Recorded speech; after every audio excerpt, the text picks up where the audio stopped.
오늘 우리에게 주시는 하나님의 말씀은 마태복음 5장 13절부터 16절까지의 말씀입니다. 너희는 세상의 소금이니 소금이 만일 그 맛을 잃으면 무엇으로 짜게 하리요? 후에는 아무 쓸데 없어 다만 밖에 버려져 사람에게 밟힐 뿐이니라. 너희는 세상의 빛이라. 산 위에 있는 동네가 숨겨지지 못할 것이요 사람이 등불을 켜서 말 아래에 두지 아니하고 등경 위에 두나니 이러므로 집안 모든 사람에게 빛이 있느니라. 이같이 너희 빛이 사람 앞에 비치게 하여 그들로 너희 착한 행실을 보고 하늘에 계신 너희 아버지께 영광을 돌리게 하라. 이것은 하나님의 말씀입니다. 아멘.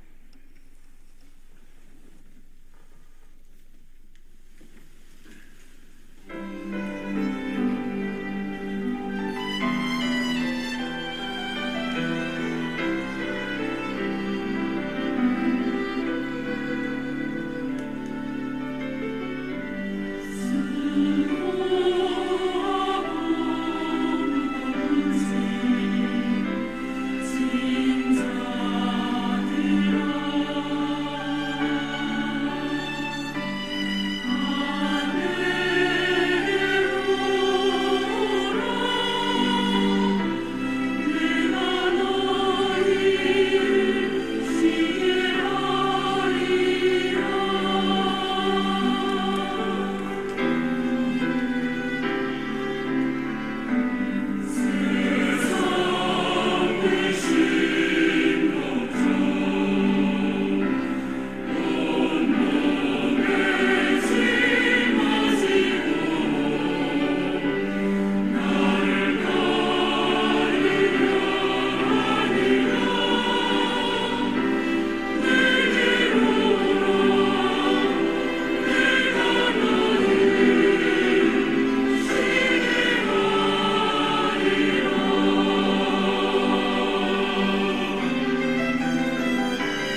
감사합니다.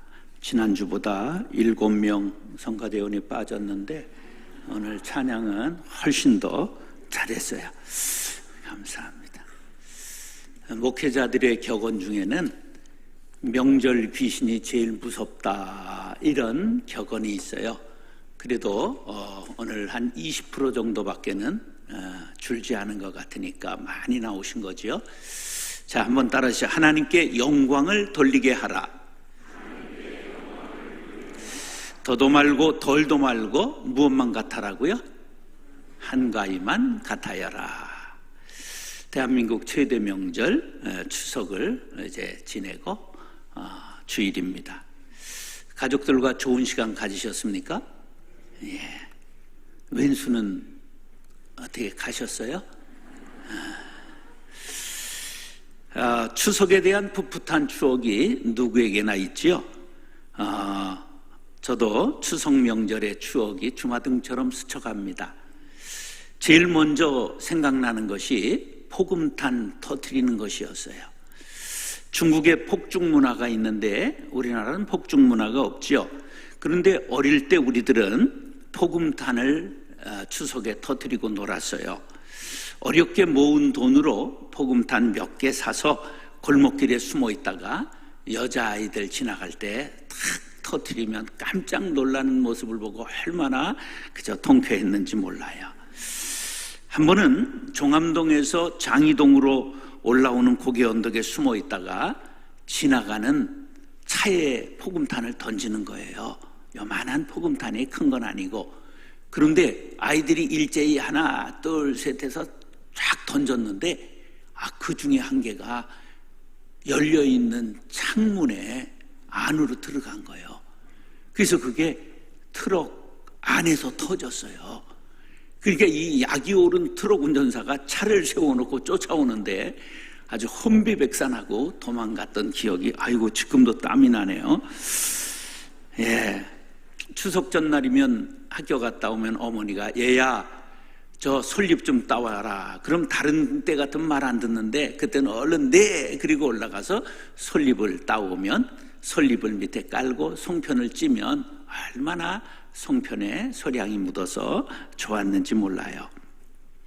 그리고는 추석날 저녁이 되면 앞동산 고구마 밭이 있었는데 막 쟁반같이 큰 둥근 달이 떠오르는데 달 따러 막 달려가면 달이 어느샌가 저 멀리 도망가 있던 그런 추억이 떠오릅니다. 어제 달들은 보시고 소원은 빌었어요? 100년 만에 무슨 큰 달이 떠온다고 슈퍼문이라고 그랬는데 그냥 구름에 달 가듯이 가버리고 말았어요. 예. 마음은 어디 하늘을 달려간다고요? 그걸 모르시는구나. 마음은 고향 하늘을 달려갑니다. 이게 누가 불렀어요? 나오나? 그런 거 잘 모르는데 이건 그런 게 생각나요. 고향엔 다녀오셨어요?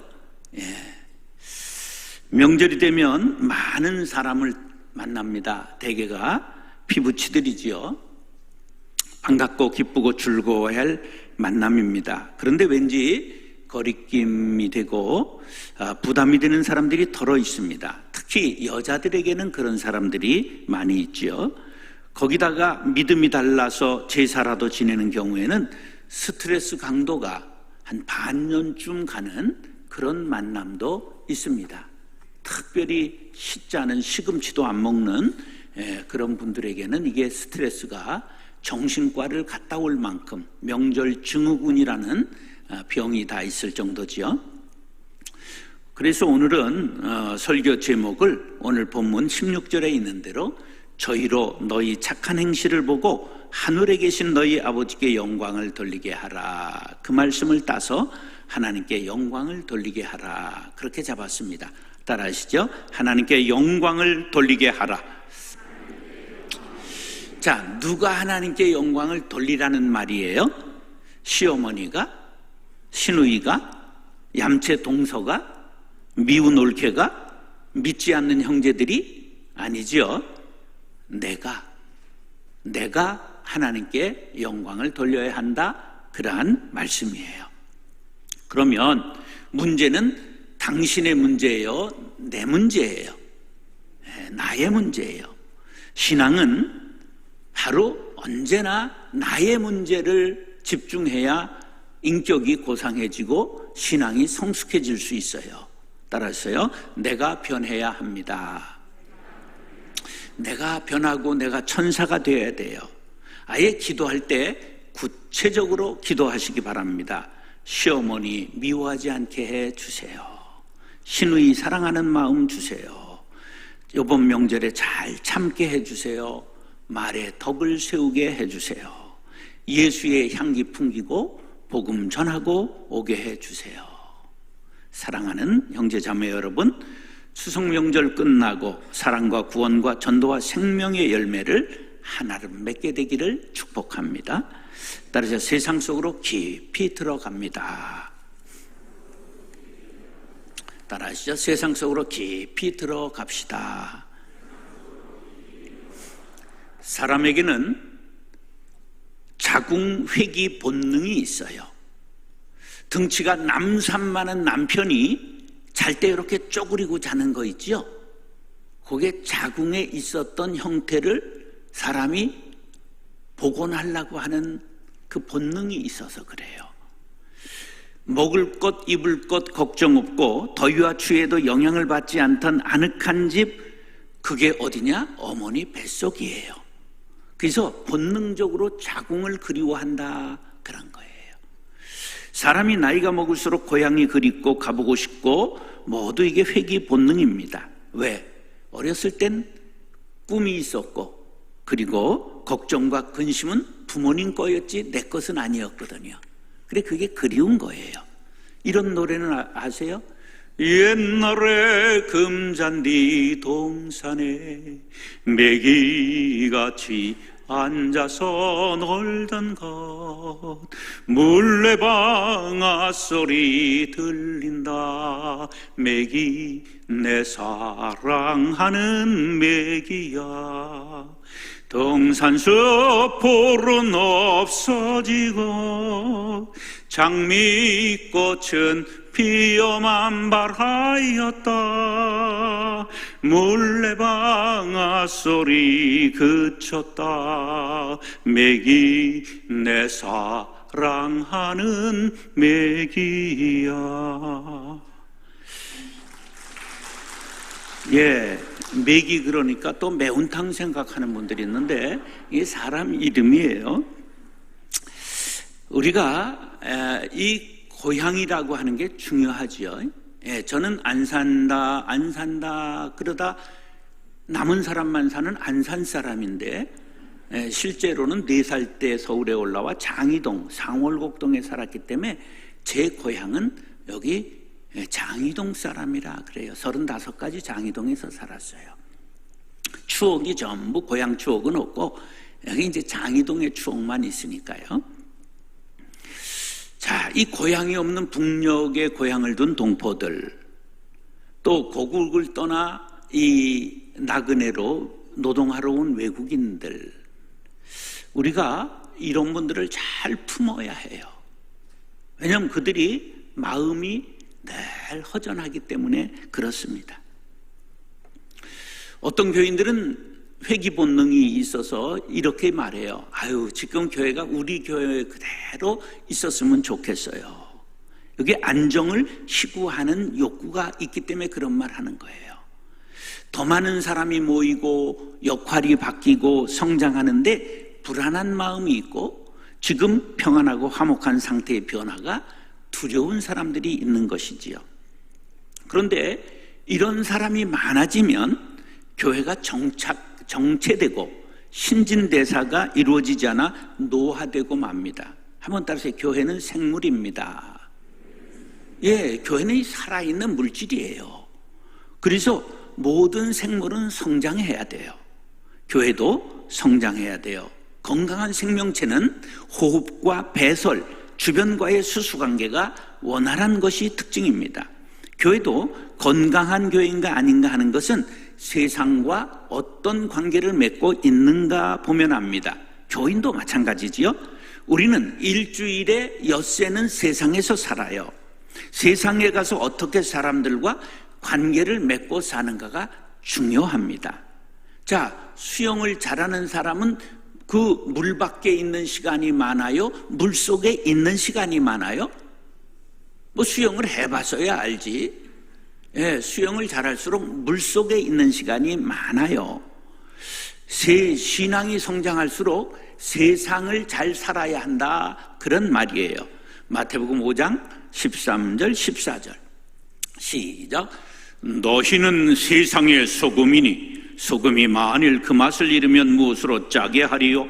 후에는 아무 쓸데없어 다만 밖에 버려져 사람에게 밟힐 뿐이니라. 너희는 세상의 빛이라. 산 위에 있는 동네가 숨겨지지 못할 것이요.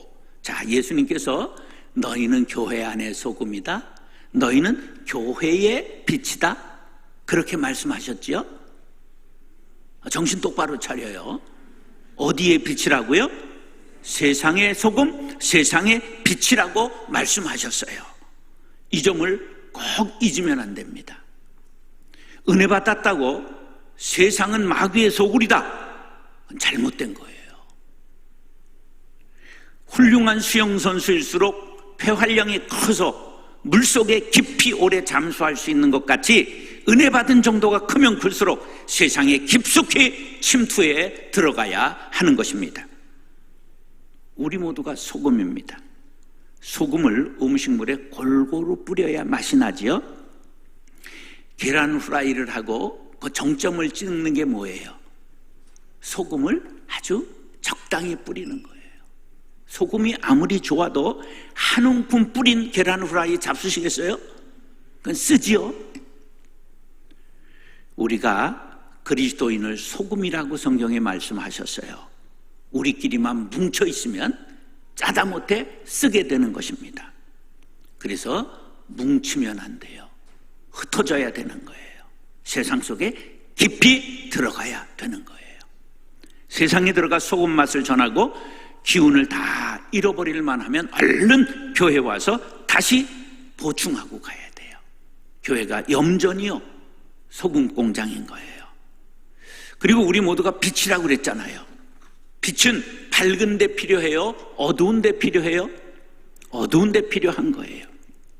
빛끼리 너무 많이 모여 있으면 불이 나고 마는 거예요. 우리 그리스도인들은 빛입니다. 그러므로 교회 안에만 머물러 있으면 안 되고 세상에 나가 어두운 곳을 비추고 밝게 만들고 그 기운이 다 떨어지기 전에 교회에 들어와 기름을 보충해야 됩니다. 이것을 성령 충만이라고 말하는 거예요.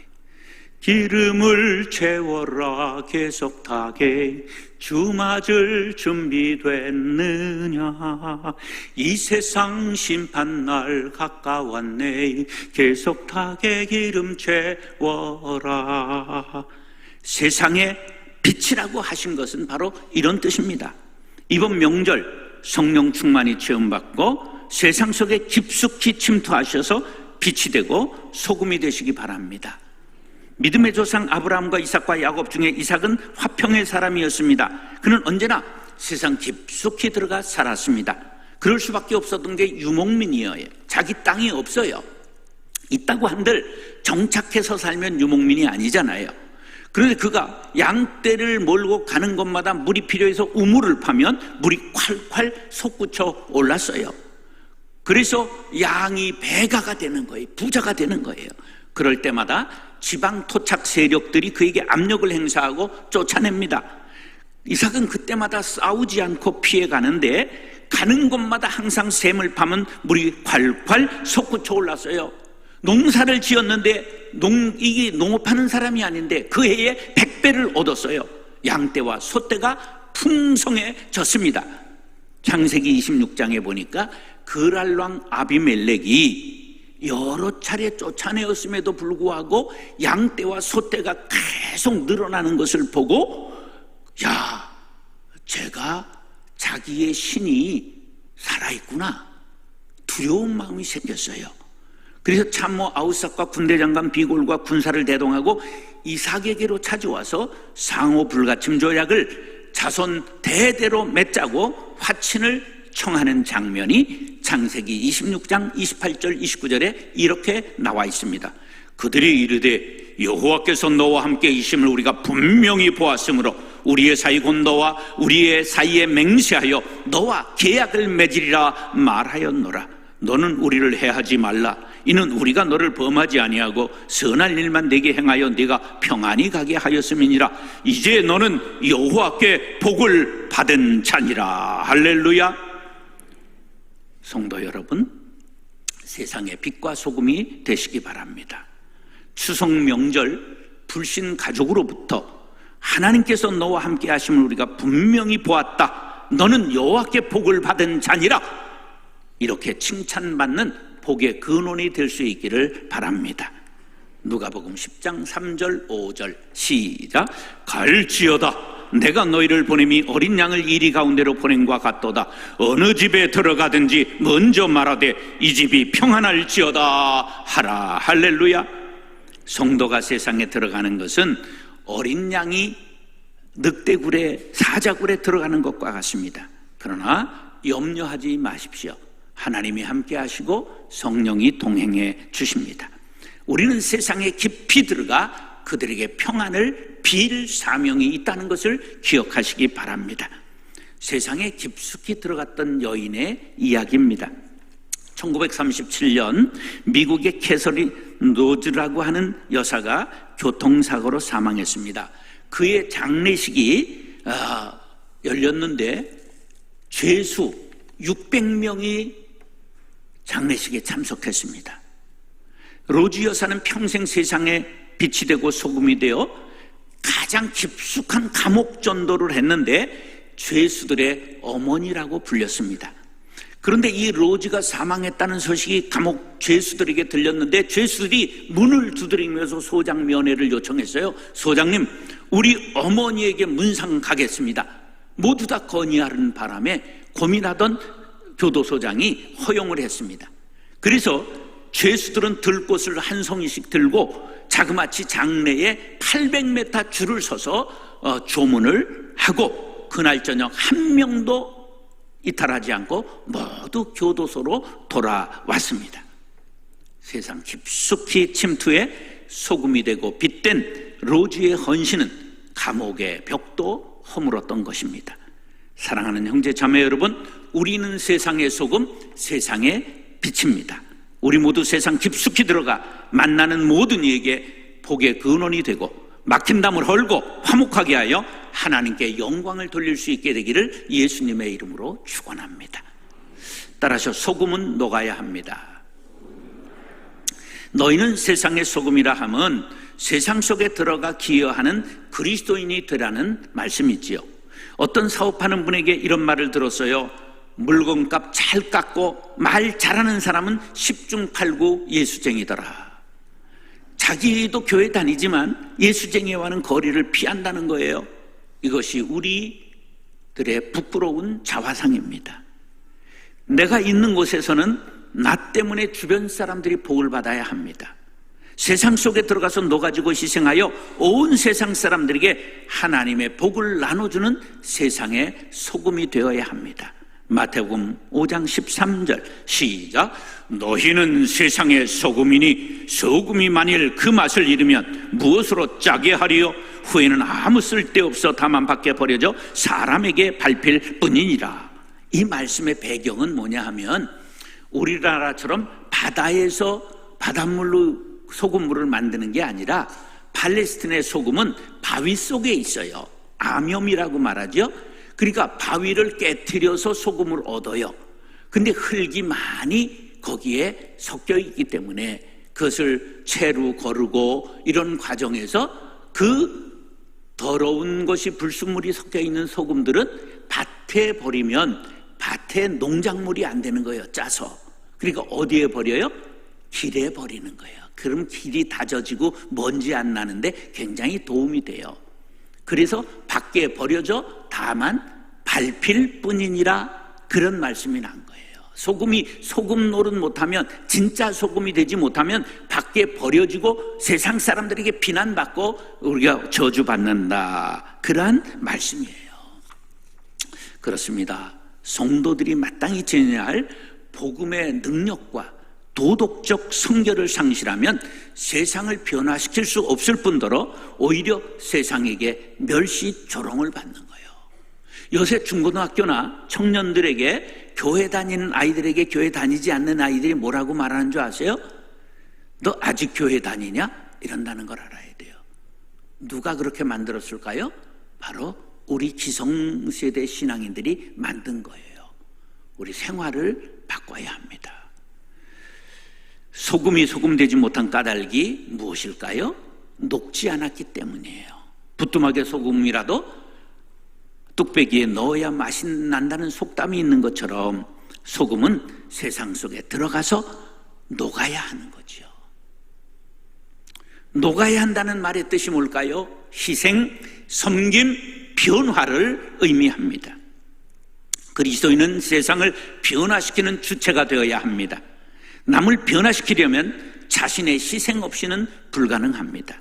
너희는 세상의 소금이라는 말씀은 천국 시민의 사회적 책임을 강조하는 것입니다. 소금은 맛을 내는 조미작용, 부패작용, 그리고 방부작용, 그리고 생리작용을 하는 거예요.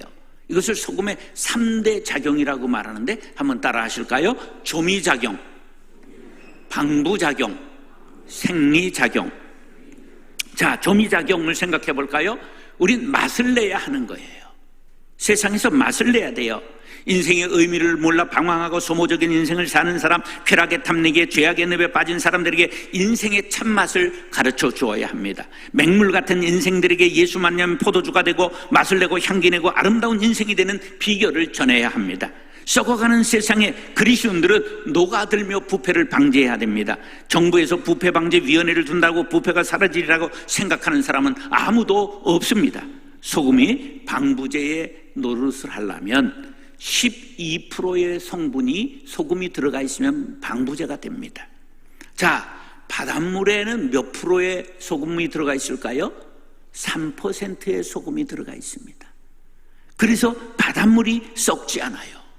바닷물이 짜도 몇 프로 들어가 있다고요? 3%. 자, 12%는 방부제가 돼요. 그런데 우리나라는 지금 현재 기독교 예수 믿는 사람들이 17% 돼요. 지도층으로 갈수록, 상류층으로 갈수록 20, 30%가 넘어요.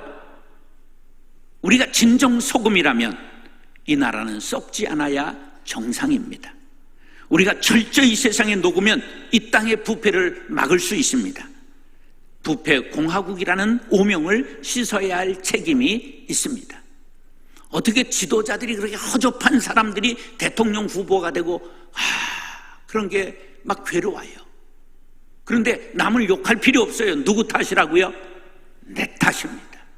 내 탓입니다. 이걸 우리 모두가 깨달아야 합니다. 어느 나라 왕이 백성들의 마음을 살펴보기 위해 큰 길가 신장로에 돌 하나를 가운데다 팍 저질러 놨어요. 멀리서 보고 숨어 있으라니까 한 상인이 지나가면서 아침부터 재수없게 웬 이렇게 돌이 길을 막아? 그리고 피해 지나갔습니다. 한 관리가 출근하며 지나가다가 아니 어느 고약한 놈이 여기다 돌을 놨지 혼내야 되겠는걸? 그리고 투덜거리며 지나갔습니다. 한 젊은이가 보더니 힐끗 쳐다보더니 빠른 걸음으로 돌아갔습니다. 왕이 큰 실망을 하고 있을 때 채소를 아침에 뽑아서 장에 가고 있는 농부가 돌 앞에 멈춰 서더니 소매를 걷어붙이고 낑낑거리더니 돌을 굴려서 한쪽으로 치웠습니다. 그런데 돌이 있었던 곳에 주머니가 하나 있었습니다. 열어보았더니 금이 잔뜩 들어 있었어요. 그리고 거기에 한 글이 쓰여 있었습니다. 여기 있는 금은 이 돌을 치우신 분의 것입니다. 왕 대신 하나님께서 지금 우리를 보고 계십니다. 세상의 걸림돌을 치우는 사람, 바닷물 속에 녹아든 소금처럼 세상에 녹아들어 세상을 맑게 살맛 나는 세상으로 만들려고 우리를 보고 계십니다. 누가 보든지 아니 보든지 다른 사람들을 위해 돌 하나 치우는 희생정신을 구현할 때 하나님은 우리에게 복 주시고 그런 그리스도인들을 통해 다른 사람들까지 하나님께 영광을 돌리게 만들 것입니다. 요한복음 13장 14절 15절 시작. 내가 주와 또는 선생이 되어 너희 발을 씻었으니 너희도 서로 발을 씻어주는 것이 옳으니라. 내가 너희에게 행한 것 같이 너희도 행하게 하려 하여 본을 보였노라. 아멘. 사랑하는 형제 자매 여러분, 예수님의 본을 받아 섬기는 그리스도인, 본을 보이셔서 따라오게 하신 예수님처럼 세상에 녹아드는 본을 보여 많은 사람들이 따라오며 하나님께 영광을 돌리게 하는 소금 신자들이 될 수 있기를 예수님의 이름으로 축원합니다. 따라하시죠. 세상의 빛을 비춥시다. 자, 너희는 세상의 빛이라고 말씀하셨어요. 요한복음 8장 12절에 보면 예수께서 또 말씀하여 이르시되 나는 세상의 빛이니 나를 따르는 자는 어둠에 다니지 아니하고 생명의 빛을 얻으리라 말씀하셨습니다. 예수님은 세상의 빛이요, 제자들인 우리들은 세상의 빛이 당연합니다. 이 빛은 어떤 차이가 있을까요? 예수님은 본질적으로 빛을 발하는 발광체라 한다면 우리는 예수님의 빛을 받아서 반사하는 반사체라고 하는 것이 다릅니다. 마태복음 5장 15절 16절 시작. 사람이 등불을 켜서 말 아래 두지 아니하고 등경 위에 두나니 이러므로 집안 모든 사람에게 비치느니라. 이같이 너희 빛이 사람 앞에 비치게 하여 그들로 너희 착한 행실을 보고 하늘에 계신 너희 아버지께 영광을 돌리게 하라. 아멘. 불을 켜서 뒷박 아래 감추는 사람은 없지요. 불을 켜면 등경 위에 세우고 그러면 방안이 환하게 되지요. 그리스도인이 변화되어 빛을 비추면 세상의 어둠은 물러가고 새 세상이 됨을 말씀하고 있습니다. 빛을 비추는 것을 예수님은 착한 행실을 보이는 것이라고 말씀했습니다. 빛을 비추면 어두움은 사라집니다. 한 랍비가 제자들을 모아놓고 문제를 냈습니다. 동전 하나를 꺼낸 후에 이 동전 한 입으로 이 방 안에 가득 채울 물건을 사올 사람 나서 보아라. 그랬더니 제자들이 모두 갸우뚱하며 생각하고 묘안을 찾지 못할 때 한 어린 제자가 제가 해보겠습니다. 그리고 동전 한 입을 가지고 나갔습니다. 얼마 지나서 제자가 들어오면서 방 안에 있는 등잔불을 훅 껐습니다. 그리고는 양초 한 자루에 불을 켰습니다. 어둡던 방 안 구석국 빛으로 가득 찼습니다. 사랑하는 여러분, 세상이 참으로 어둡다고 생각하고 입이 달린 사람은 다 누구나 말하고 있지요. 아우성입니다. 문제는 어둡다고 말할 것만이 아니라 한 자루의 촛불이 되시기 바랍니다. 빛이 없으면 사람의 생명은 야위어 갑니다. 가을이 되면 사람들의 활동력이 떨어지지요. 심한 사람은 우울증에 걸립니다. 이것이 모두 빛과 관계가 있습니다. 그래서 사람이 우울증을 치료할 때 태양빛과 흡사한 빛을 만들어 쬐게 하면 우울증이 치료됩니다. 빛이 사라진 세상은 죽음의 권세가 다스리는 어두운 세상입니다. 하나님께서 우리를 불러 세우신 목적, 이 어두운 세상의 진리를 드러나게 하기 위함입니다. 사람이 그 빛을 다른 사람에게 비추는데 조심할 것이 있습니다. 신봉사가 한밤중에 건넌 마을에 갈 일이 생겼습니다. 신봉사야 눈을 감고 맨날 밤중이니까 아무 상관이 없지만 다른 사람들이 자기를 보지 못하고 충돌하면 낭패를 보니까 효녀 심청이가 아버지 손에 등불을 켜서 들려드렸습니다. 신봉사가 등불을 들고 안심하고 길을 나섰습니다. 한참 가다가 인기척이 들리는가 해서 에헴 했는데 그만 꽝 하고 별을 보았습니다. 그때 신봉사가 처음으로 별을 봤대요. 자, 신봉사가 화가 났어요. 아니, 당신 장님이요, 등불도 보지 못하고 남의 머리를 박으면 어떻게 하나 소리를 쳤어요. 그랬더니 상대편이 아이고 신봉사시구만, 영감님 꺼진 등불 들고 다니면 뭐합니까? 신봉사가 바람에 등불이 꺼진 것을 보지 못한 채 봉변을 당한 것입니다. 우리는 각자 자신의 등불이 꺼져 있지 않은가 자신을 돌아보아야 합니다. 성령의 기름을 충만하게 채워야 합니다. 앞에서 말씀드린 대로 우리 그리스도인은 스스로 빛을 낼 수 있는 발광체가 아닙니다. 생명의 빛이신 예수님의 빛을 받는 반사체인 것을 기억하시기 바랍니다. 내가 내 선행으로 빛을 비출 수 있는 것이 아니라 주께서 내게 주시는 힘으로 빛을 비출 수 있는 것입니다. 그렇게 될 때 나로 하여금 다른 사람에게 영향력을 미치고 그들이 하나님께 영광을 돌리게 되는 것입니다.